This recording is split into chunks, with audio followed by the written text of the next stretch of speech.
Welcome back to Mac Music Review. Today we're looking at an album. I know it's been a second, but that's just because school. School's almost out for me. I'm so excited to be able to spend more time on the YouTubes. I'm also probably gonna be working more, so we'll see how productive I end up being in terms of the YouTube sphere. But I'm hoping I can get some stuff out and it all moves smoothly. But today we're looking at the album Pentatonix by Pentatonix, their self-titled debut album that had original content on it. Before this, they just did Christmas music and covers. That's how they got popular, doing Christmas music and covers. But then they did a pop album, and it had some small, kind of moderate success with one of the singles. We'll talk about it. That single, of course, is Can't Sleep Love. And I don't actually know what the numbers this song did, but I remember hearing it on the radio. And I remember hearing it at the mall, playing in the mall, on the mall speakers. I have a very distinct memory of that, unless it was a dream. That happens a lot. I have a lot of dreams. But yeah, this is their breakthrough album, Pentatonix, released in 2015, I believe. And it's to show the world, hey, we're not just a fun a cappella covers Christmas band.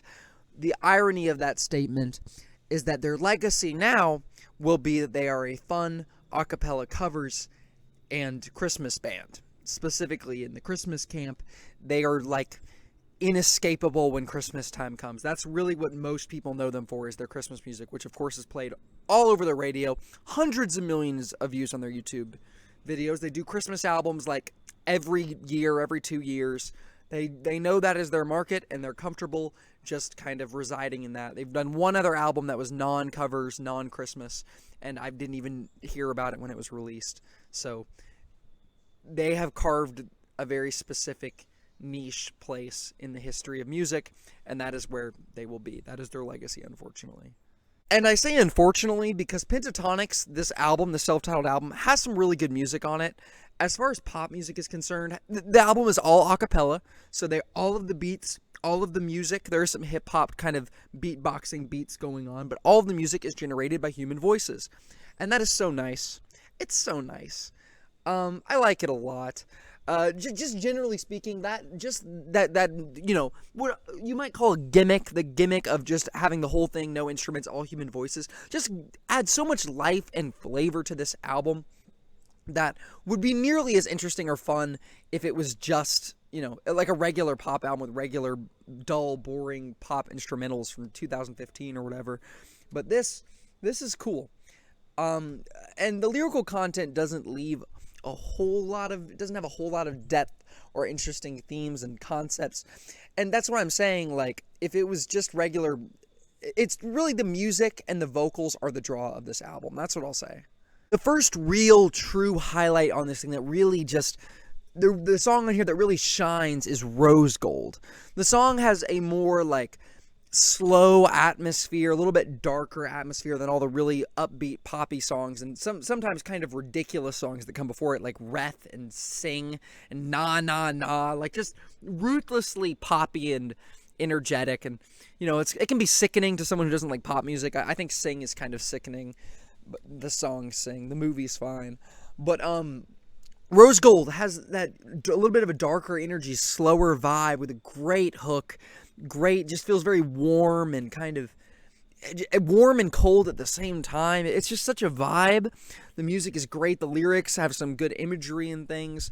And I mean, dude, Rose Gold is a bop. It's a cool song. And not even that it's just super fun and upbeat, but it's just a really cool, really great song. And really, after you get past the song If I Ever Fall in Love, the album is really impressive. It's really good stuff when they try to get a little bit more experimental and just kind of do different things that are a little bit slower, a little bit less ruthlessly optimistic and poppy, like Cracked. Cracked is a groovy song. There's a real sense of groove with this music, almost giving me kind of a, not jazz, I don't know what to say about how to describe it, like a kind of a Gnarls Barkley kind of vibe. And it's really cool. It's a really fun song. The hook is great. Water, once again, great hook. I love the female vocalist on this band. Really, it's unfortunate that you don't hear her voice more center stage, and this is the song that really is her time to shine, and she absolutely kills it. She sounds amazing on this, the one female in the group. It's really her song with a great hook. It's an earworm. It's a great song. Those last 3 songs, Take Me Home, New Year's Day, and Light in the Hallway, are really great, especially those last 2. New Year's Day really captures this kind of nostalgic vibe. And this album is nostalgic for me. You know, I reviewed it back when I reviewed out all my albums on paper. I reviewed this, wrote down the review, and I said I really like this song. I still do. I like it a lot. It brings back some good memories. The lyrics are supposed to evoke memories. That's the whole point of the song. It's like one of those try-hard nostalgia songs that I think actually works. The music is really good. And then Light in the Hallway is kind of this song that really lets the... it's weird to say this song really lets the vocals shine. The vocals really come through in here because the whole album is just vocals. But the vocals really... They just sound very, like, profound and, like, there's something spiritual about these vocals. It's a weird thing to say, but that is the vibe I get from Light in the Hallway. It's a really kind of moving, impactful song, and a really great way to end the album. Yeah, Pentatonix' self-titled album, it could have been a gimmicky thing. It could have just, the whole album could have just been these really light, kind of shallow, upbeat pop songs like, you know, Na Na Na and Sing suggest, or Can't Sleep Love. But when you really dig deeper, I mean, when you really get into the track list and you get into that second half, you really see a lot of potential. And, like, these guys can be really great, and they can even make some really profound and interesting music when they really try, and they really want to, and they want to step outside the box a little bit. Also, even those songs I mentioned earlier, the music is nice throughout the entire album. I really do respect this album. I like it. I think it's a lot of fun. I think it is significantly better than most of the pop music out there. And as far as pop music goes, I think this is actually really good. I'm going to have to give it a 3.5 star rating out of 5. Yeah, guys. Pentatonix, they don't get a lot of love. Nobody talks about them. Nobody listens to them, I feel like, outside of Christmas time, which I hate. I hate it when that happens to a band and they're stuck in, like, oh, this is the Christmas time people, and that's all they're known for, because, you know, there's some good stuff on here. There is.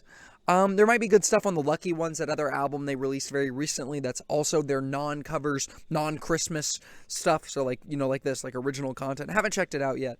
I'm sure there's some good stuff on there, though, especially if they try to, you know, experiment a little bit more. Anyway, thanks for watching the video. I might talk about Pentatonix again when we get closer to Christmas time, because it's coming around the bend. Some other Christmas music I might end up talking about that I didn't talk about last year that I wanted to, but we'll see what happens. Thanks for watching the video. Have a great rest of your day.